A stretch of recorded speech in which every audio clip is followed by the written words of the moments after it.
प्रश्न, क्या भावनाएं आध्यात्मिक उन्नति के रास्ते में रुकावट है?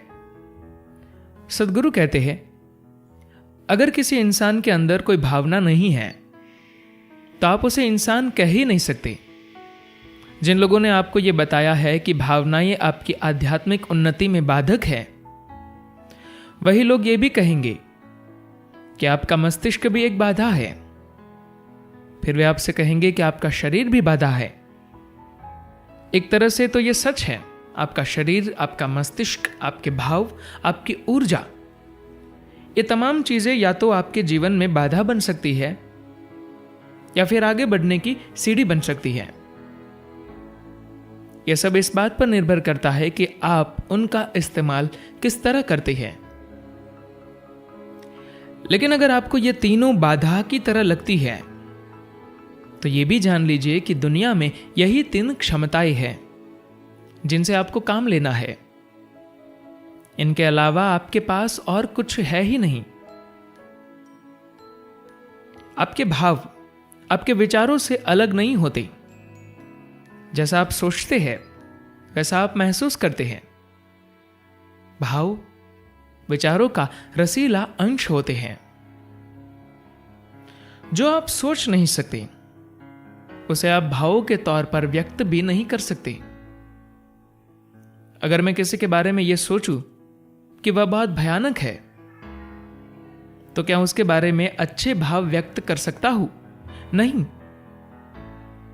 तो अगर आप कहते हैं कि सभी भाव बाधा है तो आपको अपने विचार भी हटा देने चाहिए।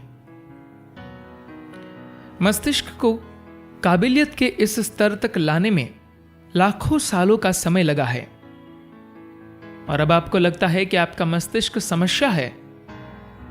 समस्या मस्तिष्क नहीं है। समस्या यह है कि आपको यह नहीं पता कि उसका इस्तेमाल किस तरह करना है। मानिए कि आपको गाड़ी चलानी नहीं आती और हमने आपको तेजी से चलने वाली एक कार दे दी।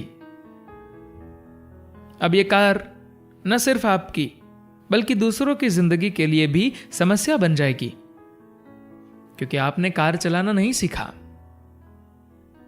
तो समस्या की वजह मशीन नहीं है। इसी तरह इंसानी दिमाग कोई समस्या नहीं है।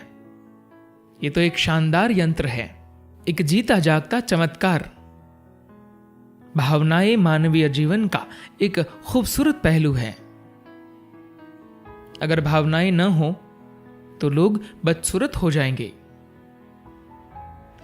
लेकिन अब दोनों आपके लिए समस्या बन गए हैं, क्योंकि आपने इन्हें संभालने का तरीका सीखने की कोई कोशिश नहीं की।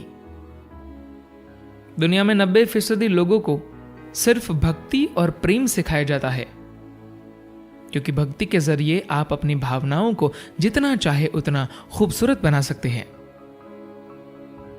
अगर आप लगातार नाराज है, कुंठित है, हताश है, नफरत से भरे हैं, तो यह आपके विकास के लिए काम नहीं करेगी।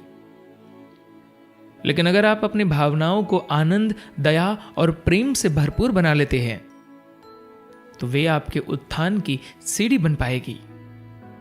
धन्यवाद।